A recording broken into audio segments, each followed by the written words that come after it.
नमस्कार सभी प्यारे अभ्यर्थी जो अपने एग्जाम की तैयारी में लगे हुए हैं। आज फिर से आप सबका एक बार स्वागत है संकल्प ट्यूटोरियल के ऑनलाइन प्लेटफॉर्म पे। मैं संतोष कुमार झा आज आप सबके लिए मॉडर्न हिस्ट्री का जो हम लोग ने फाउंडेशन बैच का पिछले क्लासेस में इंट्रोडक्शन वीडियो में सिलेबस डिस्कस किया था उसके रिगार्डिंग पहला क्लास लेके आए हैं। और आज आपके लिए वो सारे इंपॉर्टेंट मॉडर्न हिस्ट्री के शुरुआती जो चैप्टर्स पढ़ने हैं उसको आज हम लोग स्टार्ट करने जा रहे हैं।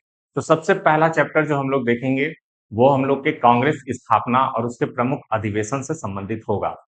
इसमें जो जो प्रश्न बन सकते हैं बीच बीच में हम उसी चीजों पर चर्चा भी करते चलेंगे। जहां पे जैसे फैक्ट्स आएंगे उसके अकॉर्डिंग जो अभी तक प्रतियोगी परीक्षाओं में प्रश्न पूछे गए हैं वो भी आपको बताते चलेंगे।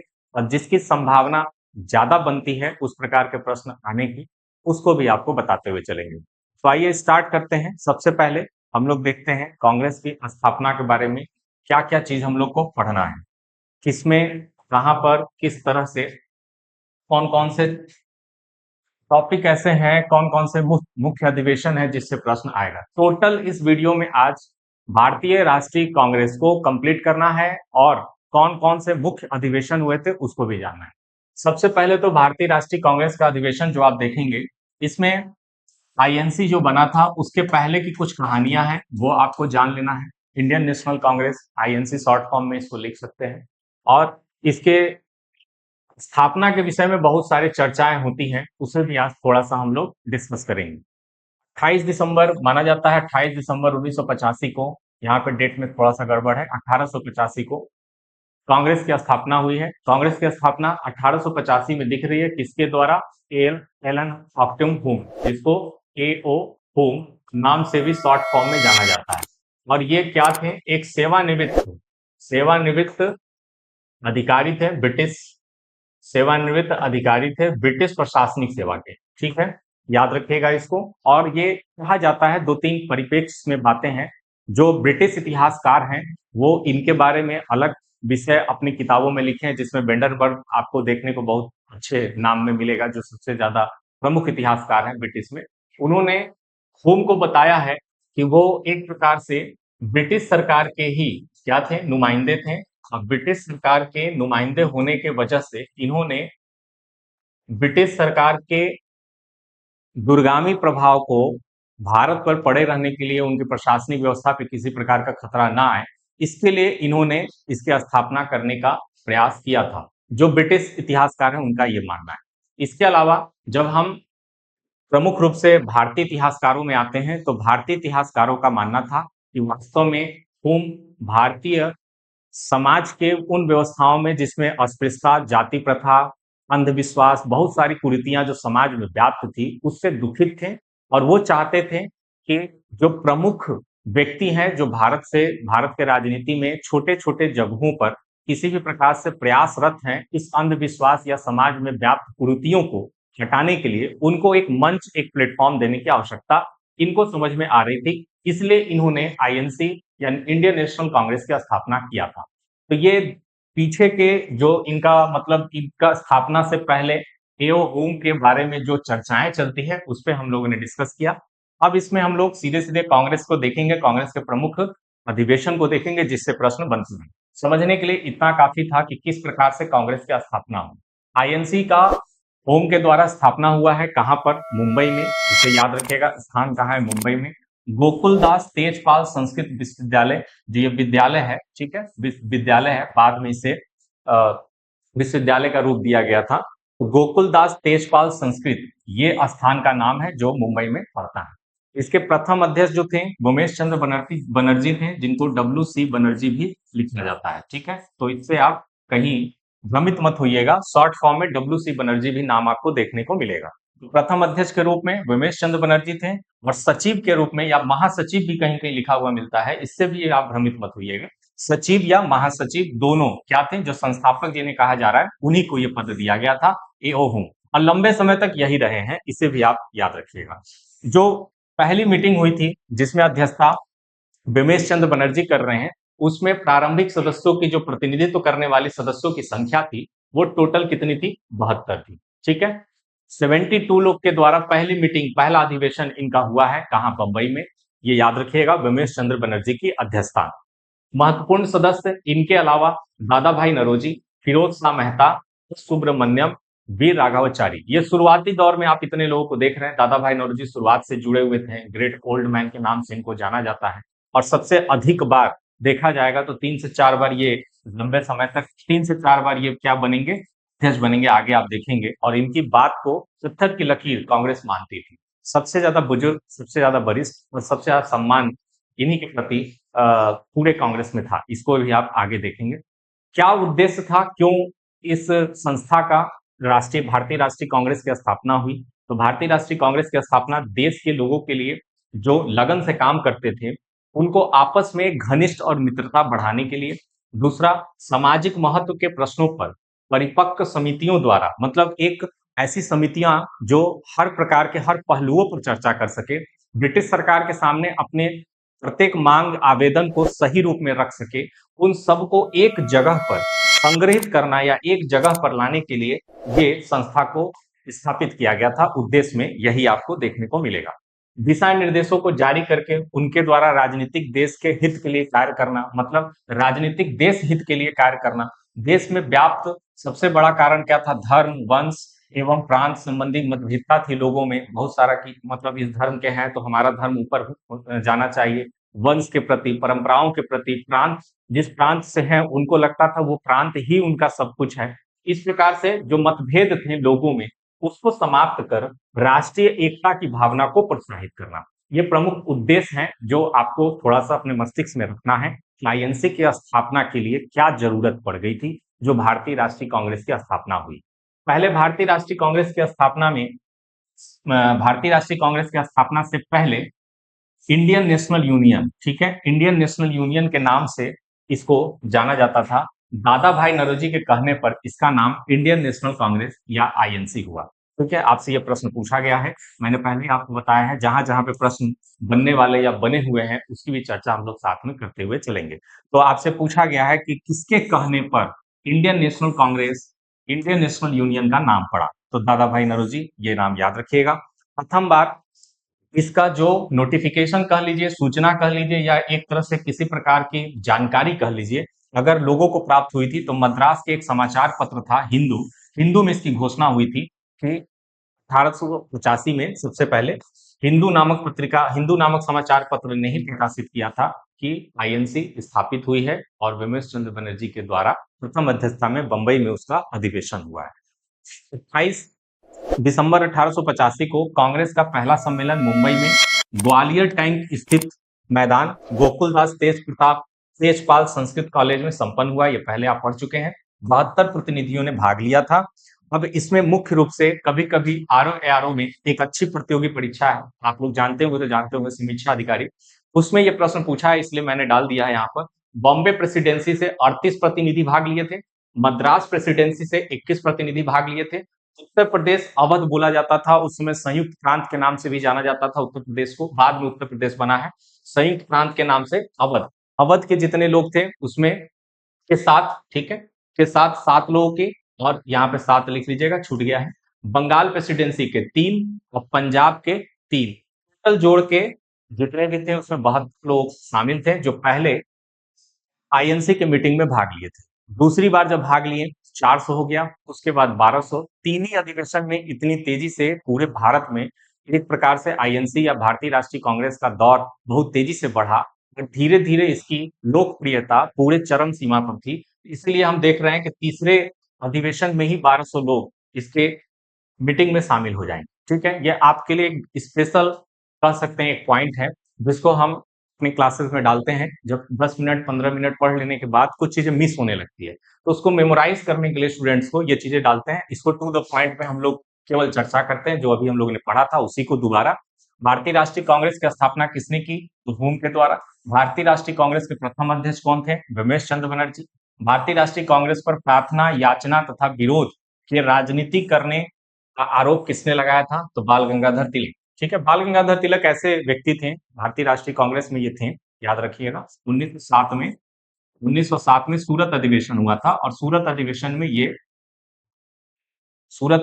में भारतीय राष्ट्रीय कांग्रेस से ये अलग हो जाएंगे। सूरत अधिवेशन में कांग्रेस 2 फार में बटेगी तो वहां पर बाल गंगाधर तिलक अलग हो जाएंगे। तो बाल गंगाधर तिलक को कुछ स्तर पर कुछ समय ऐसा लगा था कि भारतीय राष्ट्रीय कांग्रेस के जो कार्य करने की प्रणाली है, जो कार्य करने का तरीका है, वो बाल गंगाधर तिलक को ठीक नहीं लगता था। इसलिए उन्होंने कहा था, भारतीय राष्ट्रीय कांग्रेस प्रार्थना, याचना और विरोध के राजनीति करने का आरोप लगाया था। मतलब ये भिक्षावृत्ति करते हैं, बहुत ही ज्यादा आवेदन प्रतिवेदन देते हैं और इसी प्रकार से ब्रिटिश सरकार से अपनी मांगों को पूरा कराने के लिए हमेशा प्रयासरत रहते हैं। इस तरह से बाल गंगाधर तिलक का कहना था। कांग्रेस के सर्वप्रथम मुस्लिम अध्यक्ष कौन थे? तो बदरुद्दीन तैयब जी तीसरे नंबर पे ही बनेंगे, तीसरे अधिवेशन में ही, अभी देखेंगे हम लोग। कांग्रेस के प्रथम अंग्रेज अध्यक्ष कौन थे? जॉर्ज यूले 1988 में, ठीक है, ये भी हम लोग देखेंगे। किस अधिवेशन में अंग्रेज अध्यक्ष, मतलब सबसे पहला भारतीय जो आप छोड़ के बिना भारतीय का व्यक्ति कहेंगे तो कौन होगा? जॉर्ज यूले थे 1888 में। किस अधिवेशन में पहली बार जनगण मन गायन गाया गया था, या किस में जनगण मन गाया गया था? तो याद रखिएगा 1911 में, कोलकाता अधिवेशन में। कांग्रेस के डफरिन के दिमाग की उपज है, कांग्रेस को डफरिन के दिमाग की उपज किस विद्वान या किस स्कॉलर ने कहा था? तो लाला लाजपत राय ने कहा था, इसे भी याद रखिएगा, डफरिन के द्वारा। कांग्रेस के बारे में किसने कहा था कि यदि वर्ष में हम एक बार मेढक की तरह कराएं तो हम कुछ भी हमें नहीं मिलेगा? ये भी बाल गंगाधर तिलक की ही बोले गए वक्तव्य है। अब आपको दो वक्तव्य यहाँ पे बाल गंगाधर तिलक का मिला है, आरो आरो में ये प्रश्न आया है, इसलिए हमने इसको रखा है, क्योंकि आपके लिए इंपॉर्टेंट पॉइंट है और इसी सबसे आप देखेंगे तो क्वेश्चन बनता भी है। वंदे मातरम की रचना किसने की? बंकिम चंद्र चटर्जी के द्वारा वंदे मातरम की रचना की गई है। किस विद्वान की कांग्रेस में 3 दिनों का तमाशा कहा था? यानी कांग्रेस को क्या कहा था? 3 दिनों का तमाशा, मतलब एक छोटे टर्म के लिए लोग आए हैं और कल को नहीं में अलग करके एक दूसरे से अलग हो जाएंगे। अश्वनी दत्त इनका नाम था, इन्होंने कहा है, अश्वनी कुमार दत्त ने, तो 3 दिनों का तमाशा, ठीक है, कांग्रेस को कहा है। कांग्रेस की प्रथम महिला अध्यक्ष कौन थी? बहुत फेमस क्वेश्चन है। प्रथम महिला अध्यक्ष, प्रथम भारतीय महिला अध्यक्ष, ये दोनों में कभी भी कंफ्यूज मत होइएगा। इस तरह के आसान प्रश्न आपको बहुत जगह पढ़ने को भी मिलेंगे, बहुत जगह देखने को भी, लेकिन इस तरह की चीजों को आप केवल मेमोराइज कर लीजिए। ये प्रश्न जल्दी अब नहीं आते हैं, पहले आया करते थे, सब जान गए हैं कि बच्चे याद करके बैठे रहते हैं। महिला अध्यक्ष की बात अगर होगी तो एनी बेसेंट याद रखिएगा 1917 में, और प्रथम भारतीय महिला अध्यक्ष की बात होगी तो सरोजिनी नायडू याद रखिएगा 1985 में। डिफरेंस देखेंगे तो 8 साल का है, याद करने का एक तरीका बता दे रहा हूँ। पहली महिला अध्यक्ष 1917 में, पहली भारतीय महिला अध्यक्ष 1925 में।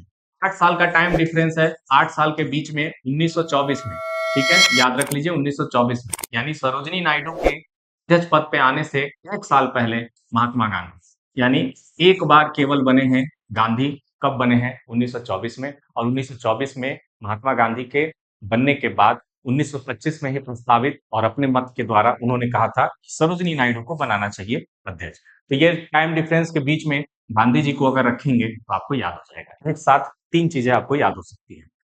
कांग्रेस के प्रथम अधिवेशन जो गांव में हुआ था, ये प्रश्न बहुत ही अच्छा है, स्टेटिकल जीके में इसको पूछा जाता है, एसएससी में, बैंक में, सॉरी एसएससी में और यूपीपी में इस तरह के प्रश्न आपको देखने को मिलेंगे। 1937 फैजपुर अधिवेशन, पहली बार कांग्रेस का अधिवेशन गांव में हुआ था। जनरली गांव में इसका अधिवेशन नहीं होता था, शिमला हो गया, कोलकाता हो गया, बनारस हो गया, नागपुर हो गया, मुंबई हो गया, सूरत हो गया, इन सब जगहों पर ज्यादा आपको देखने के मिलेंगे इनके जितने भी अधिवेशन होंगे। और ठंडी के समय में नवंबर या दिसंबर में ही ये लोग बैठा करते थे, साल में एक बार बैठ के मीटिंग करते थे और कुछ ब्रिटिश सरकार के लिए प्रस्तावित करते थे और उसी पर पूरे साल काम किया करते थे। तो ये जो प्रक्रिया थी, बहुत जगहों पर इस प्रकार की प्रक्रिया को अच्छा भी नहीं कहा जाता था, बहुत सारे इतिहासकारों के द्वारा आप देखेंगे अलग अलग बात कही गई है, ठीक है। निष्क्रिय, यहाँ पे देखिए थोड़ा सा मिस्टेक है, निष्क्रिय विरोध का सिद्धांत किसके द्वारा प्रतिपादन हुआ है? मोस्ट इंपॉर्टेंट है, आप इसको सही कर लीजिएगा। निष्क्रिय विरोध का सिद्धांत किसके द्वारा प्रतिपादन किया गया है? तो अरविंद घोष। ये प्रश्न बहुत ही अच्छा है और बहुत जगह पे पूछा है। कांग्रेस का इतिहास, ये बीपीएससी में पूछा गया था इसलिए बता रहा हूँ। कांग्रेस का इतिहास किसने लिखा था? पट्टाभी सीतारमैया, ठीक है। इनके खिलाफ, इनके लिए भी आप एक वक्तव्य देखेंगे पट्टाभी सीतारमैया के अधिवेशन वाले में, मैटर में हम आपको बताएंगे कि इनके साथ क्या था, और ये भी इंटरेस्टिंग पॉइंट है पट्टाभी सीतारमैया, ठीक है। महत्वपूर्ण कांग्रेस अधिवेशन देखना है, इसमें लगभग सारे अधिवेशन है, हम आपको इंपॉर्टेंट इंपॉर्टेंट बताते चल रहे हैं, और बाकी तो सारे हैं यहाँ पे, आपको देखने के लिए तो सब कुछ है, लेकिन जो इंपॉर्टेंट है वो हम लिखते हुए चले। पहला अधिवेशन सबसे इंपॉर्टेंट है, ये आपको याद रखना है। संस्थापक सदस्य जो थे वो महासचिव और डब्ल्यू.सी. बनर्जी ले अध्यक्ष थे, ठीक है। दूसरा अधिवेशन जो है आपका 1886 में कलकत्ता में हुआ था, और दादा भाई नौरोजी के द्वारा, ठीक है, दादा भाई नौरोजी के द्वारा इसमें आप देखेंगे अध्यक्षता की गई थी। तो एक बार 1886 हो गया, याद रखिएगा। तीसरी सत्र जो है 1887 में मद्रास में, और नाम क्या था इनका? बदरुद्दीन तैयब जी, पहले मुस्लिम अध्यक्ष। याद रखिएगा, तीसरे अधिवेशन में ही, तीसरे सत्र में ही, 1887 में ही मद्रास, ठीक है, मद्रास में, इसको भी याद रखें। चौथा सत्र 1888 में इंपॉर्टेंट है। अध्यक्ष बने थे कौन? जॉर्ज यूले, ठीक है। पहले अंग्रेज अध्यक्ष कहा जाएगा तो 1888 में इलाहाबाद में हुआ था, जो आज प्रयागराज किया है। इलाहाबाद में जॉर्ज यूले के द्वारा अध्यक्षता की गई थी, ठीक है। उसके बाद 1896 में कलकत्ता अध्यक्ष रहमतुल्लाह सयानी। रविन्द्रनाथ टैगोर, तो अगर दोबारा पूछ ले कि दूसरा मुस्लिम अध्यक्ष कौन था, तो याद रखना है रहमतुल्लाह सयानी। रविन्द्रनाथ टैगोर द्वारा पहली बार इसमें क्या किया गया था? राष्ट्रीय गीत वंदे मातरम गाया गया था। 1899 में जो इंपॉर्टेंट है, रमेश चंद्र दत्त के द्वारा भू राजस्व के स्थायी निर्धारण की मांग। ये उतना इंपॉर्टेंट आपके लिए नहीं है, फिर भी आपके सामने है, इसको देख लीजिएगा। 1901 बहुत इंपॉर्टेंट है। अध्यक्ष कौन थे? दीनसा वाचा, ठीक है, दीनसा वाचा अध्यक्ष थे, पारसी हैं, गुजरात के हैं, इसलिए कंफ्यूज नहीं होना है। 1901 में कलकत्ता में अध्यक्ष थे दीनसा वाचा।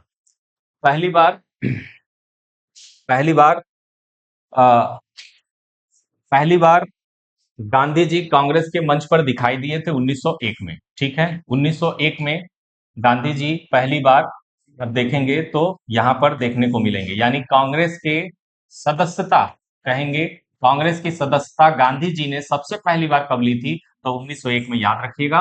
1901 में गांधी जी के द्वारा सदस्यता ली गई थी, लेकिन गांधी जी को कांग्रेस की कार्य करने की जो प्रणाली थी, कार्य करने की जो प्रक्रिया थी, शिष्टमंडल, प्रतिवेदन, आवेदन के माध्यम से, वो पसंद नहीं आई। इसलिए वो दोबारा 1915 में 9 जनवरी को जब भारत आएंगे, उसके बाद की चर्चा आप देखेंगे अलग है, गांधी एरा में आप पढ़ेंगे वो। 1901 में गांधी जी का यहाँ पर हुआ था। ऐसा नहीं है कि गांधी जी सीधे 9 जनवरी 1915 को आए थे, ये भ्रम कभी भी अपने मस्तिष्क में मत रखिएगा। 1905 में सबसे इंपॉर्टेंट देखिए, 1905 में बनारस में आपका हुआ है। गोपाल कृष्ण गोखले इसके अध्यक्ष थे, ठीक है। गोपाल कृष्ण गोखले संबंधित अगर जानना है, गांधी जी के राजनीतिक गुरु, याद रखिएगा, गांधी जी के राजनीतिक गुरु कौन थे? तो गोपाल कृष्ण गोखले थे। गोपाल कृष्ण गोखले राजनीतिक गुरु थे गांधी जी के, और गोपाल कृष्ण गोखले के राजनीतिक गुरु कौन थे? गांधी जी के राजनीतिक गुरु गोपाल कृष्ण गोखले हो गए। गोपाल कृष्ण गोखले के राजनीतिक गुरु कौन थे? तो महागोविंद रानडे, ठीक है, महागोविंद रानडे। ये दोनों प्रश्न पूछा गया है, इसलिए इसको अपने नोट्स में नोट कर लीजिएगा। 1906 में फिर से देखिए अध्यक्ष दादा भाई नौरोजी आ गए हैं, और इसमें क्या था? स्वराज की मांग को लेकर बहुत ही ज्यादा एक तरह से मतभेद की स्थिति भारतीय राष्ट्रीय कांग्रेस में चल रही थी, और इस मतभेद की स्थिति को समाप्त करने के लिए दोबारा दादा भाई नौरोजी को बनाया गया था। इसमें मेन बात यह था कि अरविंद घोष को बाल गंगाधर तिलक चाहते थे अध्यक्ष बनाना और स्वराज की मांग को प्रस्तावित करके मंजूर कराना, लेकिन बाकी कांग्रेस के लोग जानते थे कि उग्रवादी टाइप के नेता हैं, थोड़ा सा क्रांतिकारी विचारधारा है बाल गंगाधर तिलक का, और उसमें बचने के लिए दादा भाई नौरोजी एक ऐसे वरिष्ठ व्यक्ति थे जिनकी बात को बाल गंगाधर तिलक भी नहीं काट सकते थे। इसलिए दादा भाई नौरोजी को कलकत्ता में 1906 में अध्यक्ष बनाया गया, और इसमें 4 प्रस्तावों को अपनाया गया। पहला क्या? स्वराज, स्व सरकार मतलब अपनी सरकार, बहिष्कार आंदोलन, और स्वदेशी, और राष्ट्रीय शिक्षा। ये 4 बातें इसमें अपनाई गई थी, इसे आपको याद रखना है। स्वदेशी आंदोलन, बहिष्कार, यहीं पे आपको देखने को मिलेगा, ठीक है। ये सब आप देख रहे हैं 1905 में बंगाल विभाजन के बाद का एक रिएक्शन है, बंगाल विभाजन के बाद का एक परिणाम है, ठीक है। 1907 में सभी धीरे धीरे टॉपिक्स आप पढ़ेंगे, एक एक दिन में वो टॉपिक्स आपको पढ़ाए जाएंगे। सूरत में अधिवेशन हुआ 1907 में, सबसे इंपॉर्टेंट है 1907 का सूरत अधिवेशन। रास बिहारी, ठीक है, रास बिहारी बोस, यहाँ पे रास बिहारी बोस है, रास बिहारी बोस को क्या बनाया गया था? अध्यक्ष। और यहीं पे सूरत अधिवेशन में क्या हो गया था? कांग्रेस का विभाजन हो गया था सर जी, नरमपंथी और गरमपंथी दो दलों में बट गए थे। किसमें किसमें? नरमपंथी और गरमपंथी। गरमपंथी में लेंगे तो बाल गंगाधर तिलक, बाल, पाल, लाल, ठीक है। ये 3 नाम तो आपको याद रखने हैं। बाल, लाल, पाल मतलब बाल गंगाधर तिलक, बिपिन चंद्र पाल, लाला लाजपत राय, ठीक है। बाल गंगाधर तिलक, बिपिन चंद्र पाल, लाला लाजपत राय, और एक नाम अलग से जोड़ लेना है, अरविंद घोष, ठीक है, अरविंद घोष। ये 4 लोगों के द्वारा बनी थी गरमपंथी शाखा, ठीक है, कांग्रेस यहां से बट गई थी। 1910 में इलाहाबाद में अध्यक्ष कौन थे? सर विलियम वेडरवन, ठीक है, और M.A. जिन्ना जो मुस्लिम लीग के सबसे बड़े नेता होंगे, 1909 के अधिनियम द्वारा पृथक निर्वाचन प्रणाली की निंदा की। मतलब 1909 में एक पृथक निर्वाचन प्रणाली आई थी। पृथक निर्वाचन प्रणाली का मतलब मार्ले मिंटो सुधार अधिनियम। मार्ले मिंटो सुधार अधिनियम में मुस्लिमों के लिए पृथक निर्वाचन प्रणाली रखी गई थी, जिसकी निंदा 1910 में सर विलियम वेडवर्थ के द्वारा 1910 में इलाहाबाद में किया गया था। 11 में देखेंगे तो अध्यक्ष कौन थे, बी.एन. धर, और इसमें पहली बार जन गण मन गाया गया। ठीक है, कांग्रेस के अधिवेशन में पहली बार कलकत्ता में गाया गया था, इसे याद रखिएगा। एक एक इस तरह के प्रश्न आपको देखने को मिलेगा और जल्दी रिकॉल नहीं होता है, इसलिए थोड़ा इसको अच्छे तरीके से करना। उसके बाद 1915 में बॉम्बे में अधिवेशन हुआ है। सर एसपी सिन्हा अध्यक्ष हैं। चरमपंथी समूह के प्रतिनिधियों को स्वीकार करने के लिए कांग्रेस के संविधान में बदलाव किया गया। ठीक है, यहाँ कांग्रेस है, कांग्रेस के संविधान में बदलाव किया गया। कहने का ये मतलब है कि यहीं पर जो हमारे उदारवादी और उग्रवादी दो टाइप के सूरत अधिवेशन में जो कांग्रेस दो भाग में बट गई थी, उसमें से बाल गंगाधर तिलक और जो उग्रवादी समूह के नेता थे, उनको लाने के लिए कांग्रेस के संविधान में बदलाव किया गया। ठीक है, 1915 में। अब 1916 में आपको देखने को मिलेगा एनसी मजूमदार के द्वारा 1916 में कांग्रेस के दो गुट नरमपंथी और अतिवादियों के बीच एक, मतलब बाल गंगाधर तिलक का यहाँ पर फिर से एंट्री होता है। बाल गंगाधर तिलक फिर से आते हैं और बाल गंगाधर तिलक को लाने में सबसे बड़ा प्रयास कहा जाता है एनी बेसेंट का था। एनी बेसेंट के रिक्वेस्ट पर, एनी बेसेंट के साथ काम करते हुए थियोसॉफिकल सोसाइटी नाम से बहुत बड़ी संस्था है, भारत के लगभग प्रत्येक जिले में ये संस्था स्थापित है और शिक्षा के क्षेत्र में बहुत बड़ा योगदान दे रही है। तो वही नाम याद रखना है, एनी बेसेंट के द्वारा। एनी बेसेंट ने ही बाल गंगाधर तिलक को इस जगह पर 1916 में, कहा, लखनऊ में लेके आए थे। और यहीं पर मुस्लिम लीग को भी आप आगे देखेंगे, मुस्लिम लीग के साथ भी कांग्रेस का क्या हुआ था, समावेश हुआ था। कांग्रेस और मुस्लिम लीग बीच में राजनीतिक सहमति बनने के लिए लखनऊ पैक्ट पर हस्ताक्षर किए थे। यानी 1916 का जो लखनऊ अधिवेशन है, उसी को लखनऊ पैक्ट के नाम से भी जाना जाता है। लखनऊ पैक्ट क्यों कहा जा रहा है, क्योंकि उस समय की दो बड़ी राजनीतिक पार्टियां, एक मुस्लिम लीग और एक कांग्रेस, एक मंच पर आई थी, इसलिए लखनऊ पैक्ट, पैक्ट का मतलब हिंदी में समझौता होता है, लखनऊ पैक्ट नाम से जाना जाता है। इसे याद रखिएगा। लखनऊ पैक्ट कराने में बाल गंगाधर तिलक और एनी बेसेंट दोनों का योगदान था, इसे भी आपको याद रखना है। पूछा गया है ये क्वेश्चन, निम्नलिखित में से किसके समर्थन के बाद, निम्नलिखित में से किसके समर्थन के बाद 1916 में लखनऊ समझौता हुआ था, तो इसे याद रखना है आपको, बाल गंगाधर तिलक, एनी बेसेंट। 1917 में कलकत्ता में अध्यक्ष थे कौन, एनी बेसेंट, कांग्रेस की पहली महिला अध्यक्ष। ठीक है, बहुत लंबा समय लग गया। आप देखेंगे तो 1885 में स्थापना हुई है और 1917 में पहली महिला अध्यक्ष बनती है, तो ये भी एक अपने आप में चर्चा का विषय हो सकता है। 1918 में विशेष सत्र बुलाया गया बंबई में, सैयद हसन इमाम इसके अध्यक्ष बने और इस सत्र को विवादस्पद मॉन्टेस्क्यू चेम्सफोर्ड सुधार योजना के संबंध में बुलाया गया था, जो आ रहा था और आया 1919 में, मॉन्टेस्क्यू चेम्सफोर्ड सुधार, उसी को लाने के रोकने के लिए, उस पर विचार विमर्श करने के लिए ये विशेष सत्र बुलाया गया। 1919 में अमृतसर में अध्यक्ष कौन है, मोतीलाल नेहरू। ठीक है, याद रखिएगा, जवाहरलाल नेहरू जी के पिताजी। कांग्रेस ने खिलाफत आंदोलन का समर्थन किया था। खिलाफत आंदोलन 1818 में, 1918 में खिलाफत आंदोलन हुआ था, 1918 में। और मुस्लिम वर्ग के सबसे बड़ा पद खलीफा, जो कि तुर्की में हुआ करता था, तुर्की के साम्राज्य में खलीफा सबसे बड़ा पद होता था, उसे ब्रिटिश सरकार समाप्त करने जा रही थी। उसके विरोध में भारत के मुस्लिमों के द्वारा खिलाफत आंदोलन किया गया था, उसके समर्थन में कांग्रेस आई थी और मोतीलाल नेहरू अध्यक्ष थे 1919 के, याद रखना है आपको। ठीक है, सब पढ़ेंगे आप, खिलाफत आंदोलन, चंपारण हो गया, चंपारण सत्याग्रह, अहमदाबाद खेड़ा, और सहयोग आंदोलन, सपने अवज्ञा आंदोलन, दांडी मार्च, जितने भी हैं गांधी एरा में, वो सारी चीजें हम आप अच्छे तरीके से बताते हुए चलेंगे। 1920 में विशेष सत्र बुलाया गया, लाला लाजपत राय के द्वारा अध्यक्षता की गई है। महात्मा गांधी ने असहयोग आंदोलन का संकल्प आगे बढ़ाया। 1920 में नागपुर में अध्यक्ष हुआ, अध्यक्षता की, जिसमें द्विज राघवाचारी, और भाषाई आधार पर कांग्रेस की कार्य समिति का पुनर्गठन किया गया। ये बहुत इंपॉर्टेंट नहीं है, लेकिन 1920 वाला इंपॉर्टेंट है। ठीक है, 1922 में अध्यक्ष हुए सीआर दास।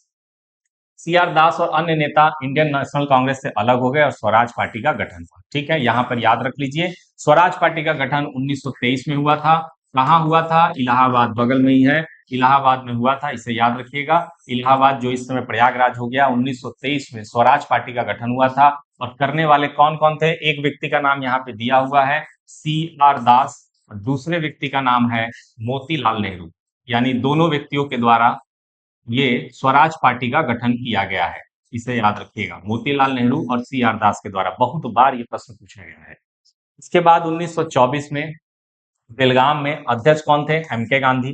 ठीक है, मैंने आपको पहले ही बोला, एक बार गांधी बने हैं पूरे भारतीय इतिहास में, जब से कांग्रेस की स्थापना हुई 1885 से लेकर 1947 के बीच में एक बार केवल गांधी अध्यक्ष पद पर आए हैं 1924 में। जगह का नाम याद रख लीजिए, बेलगाम। ठीक है, केवल ये सत्र में ही देखिए यहाँ पे लिखा हुआ है, महात्मा गांधी अध्यक्षता आयोजित केवल एक सत्र। 1925 में पहले ही आपको बताया, पहली भारतीय महिला अध्यक्ष सरोजिनी नायडू, कहाँ? कानपुर। ठीक है, 1927 में मद्रास के अध्यक्ष, कौन मद्रास में? Doctor M Ansari. इसमें क्या हुआ था देखिए, चीन, ईरान और मेसोपोटामिया में भारतीयों को इस्तेमाल किए जाने के खिलाफ प्रस्ताव पारित किया गया था।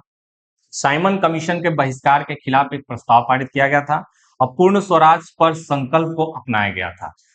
दोनों तो आप समझ ही पा रहे होंगे, स्वराज साइमन कमीशन आप पढ़ेंगे ही। साइमन कमीशन में जो 1919 में मॉन्टेस्क्यू चेम्सफोर्ड सुधार अधिनियम आया था, उसकी समीक्षा के लिए एक संस्था बना के भेजी गई थी, जिसका नाम था साइमन कमीशन। ठीक है, साइमन कमीशन का भारत में विरोध हुआ था, क्योंकि उसके 7 मेंबर जो थे, वो सातों के सातों मेंबर ब्रिटिश सरकार के मंत्रिमंडल के सदस्य थे, जो कि एक अंग्रेज थे, और उनको भारतीय परिप्रेक्ष्य में भारतीय समाज की स्थिति उनको सही से नहीं पता होगी, ये बात माननी थी आईएनसी की। और कम से कम भारत के किसी भी संस्था, किसी भी क्षेत्र के लोगों को साइमन कमीशन में सदस्यता मिलनी चाहिए थी, इसलिए इनका साइमन कमीशन पर विरोध था। लाला लाजपत राय इसी में घटना में क्या होंगे? लाठीचार्ज से ग्रसित हो जाएंगे। देखेंगे तो अब लाठीचार्ज उनको होगा, सर पे चोट लगने के कारण 1 महीने बाद उनकी मृत्यु हो जाएगी।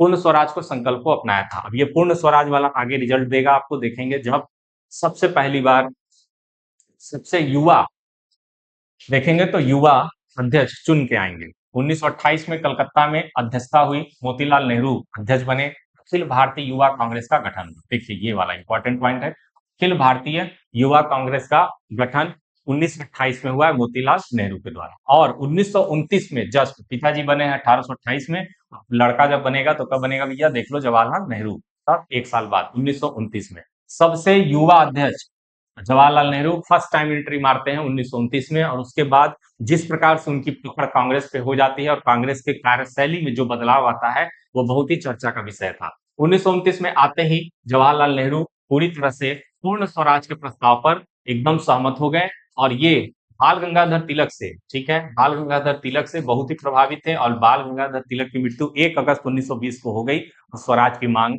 स्वीकार नहीं हुई, इसलिए पूर्ण स्वराज पर जोड़ दिया। स्वराज केवल मांगा जा रहा था, लेकिन जवाहरलाल नेहरू स्वयं से इसमें पूर्ण स्वराज, पूरी तरह से अपना राज हो, इस प्रकार के प्रस्ताव को पारित किया। कब पारित किया है? तो 1929 में लाहौर में, याद रखिएगा। पूर्ण स्वतंत्रता के लिए सविनय अवज्ञा आंदोलन शुरू किया जाना और 26 जनवरी को स्वतंत्रता दिवस के रूप में मनाए जाने की घोषणा कर दिया। तो आपको याद होगा 26 नवंबर 1949 को जब संविधान बन के तैयार होता है, जिस दिन आज के समय हम लोग विधि दिवस या लॉ डे मनाते हैं, 26 नवंबर को 1949 को विधि दिवस मनाया जाता है। इसके बाद 26 जनवरी 1950 को संविधान पूरे देश में लागू हुआ था। उसका यही कारण है कि एक 26 जनवरी को हम लोग देश पे स्वतंत्रता दिवस मनाना चाहते थे, लेकिन 15 अगस्त 1947 को देश आजाद हुआ, इसलिए इस डेट पर भी कोई बड़ा, हमें एक ऐसा कोई करना था, एक बड़ा घटना दिखाना था, जिससे कि इस डेट का भी कोई वैल्यू रह जाए। तो स्वतंत्रता दिवस के जगह पे गणतंत्र दिवस के रूप में हम लोग इसे मनाते हैं। 1931 में कराची, अध्यक्ष कौन थे? वल्लभ भाई पटेल। ठीक है, सरदार वल्लभ भाई पटेल। मौलिक अधिकारों और राष्ट्रीय आर्थिक कार्यक्रम का संकल्प। देखिए, मौलिक अधिकार सबसे पहली बार 1931 में आएगा। जब हम आपको मौलिक अधिकार पॉलिटी में पढ़ाएंगे तो आपको बताएंगे कि सबसे पहली बार मौलिक अधिकार का जन्म हमारे भारतीय राजनीति में किस प्रकार से हुआ। गांधी इरविन समझौता भी हुआ था, इसी में आपको याद रखना है। महात्मा गांधी लंदन में होने वाले दूसरे गोलमेज सम्मेलन में 1931 में भाग लेने गए थे। 3 गोलमेज सम्मेलन हुआ है। प्रथम गोलमेज सम्मेलन 1930, द्वितीय गोलमेज सम्मेलन 1931 और तृतीय गोलमेज सम्मेलन 1930। तो दूसरे वाले गोलमेज सम्मेलन में महात्मा गांधी शामिल हुए हैं। इसके अलावा कभी भी शामिल नहीं हुए, न पहले में न तीसरे में। केवल एक व्यक्ति थे, भीमराव अम्बेडकर, जो तीनों गोलमेज सम्मेलन में शामिल हुए थे। दलित निर्वाचन प्रणाली को लेकर बहुत ही चिंतित थे। 1934 में बॉम्बे में अधिवेशन हुआ है। अध्यक्ष कौन? राजेंद्र प्रसाद। ठीक है, राजेंद्र प्रसाद देखिए यहाँ पे नाम विवादित है, समझ लीजिए। राजेंद्र प्रसाद एक बार यहाँ पे बने हैं और एक बार आगे देखेंगे विवाद हो जाएगा तो वहां पर राजेंद्र प्रसाद को ही बनाया जाएगा, बीच में भी आएगा। कांग्रेस के संविधान में कुछ संशोधन किया गया। 1936 में जो अगला अधिवेशन हुआ है, कहा? लखनऊ में। अध्यक्ष कौन थे? फिर से एक बार जवाहरलाल नेहरू अध्यक्ष बने और जवाहरलाल नेहरू के द्वारा समाजवादी विचारों को प्रोत्साहन दिया गया था इसमें, ये याद रखना है आपको। ठीक है, धीरे धीरे मोस्ट इंपॉर्टेंट अधिवेशन की तरफ हम लोग आ रहे हैं। फैजपुर देखिए 1937 में फैजपुर में जवाहरलाल नेहरू फिर से, ठीक है, 36 में 37 में दोनों में किसी गांव में होने वाला पहला अधिवेशन, इसको याद रखना है। 1938 में हरिपुर, ये है विवादित। देखिए सबसे पहली बार सुभाष चंद्र बोस अध्यक्ष बने, कब? हरिपुरा में। सबसे इंटरेस्टिंग पॉइंट अधिवेशन में यही बाबू, इसको अच्छे तरीके से समझेंगे, अधिवेशन आपको याद हो जाएगा। 1938 में हरिपुरा में सबसे पहली बार सुभाष चंद्र बोस अध्यक्ष बने और सुभाष चंद्र बोस के अध्यक्ष बनने के बाद आईएनसी इंडियन नेशनल कांग्रेस के कार्य प्रणाली में जबरदस्त चेंजिंग आई और बहुत ही अच्छे तरीके से ब्रिटिश सरकार के सामने अपनी बातों को रखना शुरू कर दिया। बहुत सारे बातों पर इनको सफलता भी मिलने लगी, जिससे कि पूरे कांग्रेस के जितने भी सदस्य थे वो सभी सदस्य सुभाष चंद्र बोस से बहुत ही ज्यादा प्रभावित थे। जवाहरलाल नेहरू के नेतृत्व में राष्ट्रीय योजना समिति की स्थापना हुई। अब इसी कारण से 1938 के बाद 1939 में ज्यादातर लोग चाहते थे कि फिर से सुभाष चंद्र बोस क्या हो? त्रिपुरी अधिवेशन में, त्रिपुरी अधिवेशन में भी सुभाष चंद्र बोस को क्या बनाया जाए? सुभाष चंद्र बोस को ही अध्यक्ष बनाया जाए। लेकिन विवाद हुआ। क्या विवाद हुआ? सुभाष चंद्र बोस को फिर से चुना गया लेकिन उन्हें इस्तीफा देना पड़ा, जबकि सुभाष चंद्र बोस पूरी तरह से जीत चुके थे, सुभाष चंद्र बोस अध्यक्ष पद पे बैठ चुके थे। लेकिन इनको केवल एक बात बहुत ही खराब लगी थी, वो वक्तव्य था क्या? इनके विरोध में खड़ा था जो व्यक्ति, उनका नाम था पट्टाभी सीतारमैया। यही नाम याद रखिएगा, पट्टाभी सीतारमैया की हार हो गई और सुभाष चंद्र बोस 1939 में फिर से जीत गए। और पट्टाभी सीतारमैया के हार पर गांधी जी का वक्तव्य आया, ये पट्टाभी सीतारमैया की हार नहीं है, ये मेरी हार है। और इस प्रकार के वक्तव्य से सबसे ज्यादा दुख हुआ सुभाष चंद्र बोस को, उन्होंने इस्तीफा दे दिया और इस्तीफा देने के बाद राजेंद्र प्रसाद को त्रिपुरी अधिवेशन का अध्यक्ष नियुक्त किया गया। ठीक है, ये याद रखिएगा। और सुभाष चंद्र बोस यहीं से कांग्रेस को छोड़ के अपनी अलग राजनीतिक व्यवस्था में चले जाएंगे और फॉरवर्ड ब्लॉक का गठन करेंगे। ठीक है, 1940 में रामगढ़ में हुआ था। ठीक है, अबुल कलाम आजाद इसके अध्यक्ष बने थे, ये गलत है। अध्यक्ष बने थे कौन? अबुल कलाम आजाद। ठीक है, अबुल कलाम आजाद अध्यक्ष बने थे और 1940 से लेकर 1946 तक सबसे लंबे समय तक अध्यक्ष पद पे रहने वाले व्यक्ति कौन थे? अबुल कलाम आजाद। ठीक है, ये याद रखिएगा। पहले शिक्षा मंत्री, तत्कालीन सरकार के पहले शिक्षा मंत्री भी नाम याद रख सकते हैं। 1941 से 45 तक यह अवधि बहुत सारी घटनाओं से संबंधित था। द्वितीय विश्व युद्ध आपका स्टार्ट हो चुका था, आपको याद होगा, तो भारत छोड़ो आंदोलन चल रहा था। इन सब वजहों से बीच में कहीं भी किसी प्रकार का अधिवेशन 45 तक आपको देखने को नहीं मिला। क्रिप्स मिशन, बेबेल योजना, कैबिनेट मिशन जैसी संवैधानिक वार्ताएं चरम सीमा पर थी और इसका चरण चल रहा था। इस चरण के दौरान इन घटनाओं के कारण कांग्रेस का कोई अधिवेशन नहीं हुआ। ठीक है, 1946 में अधिवेशन हुआ है जेबी कृपलानी, 1946 मेरठ में। आजादी से पहले यह आखिरी सत्र था, याद रखिएगा, 1946। ठीक है, स्वतंत्रता के समय भी याद रखना आपको कौन थे स्वतंत्रता के समय? जेबी कृपलानी ही स्वतंत्रता के समय इंडियन नेशनल कांग्रेस के अध्यक्ष थे। इस बात को याद रखिएगा।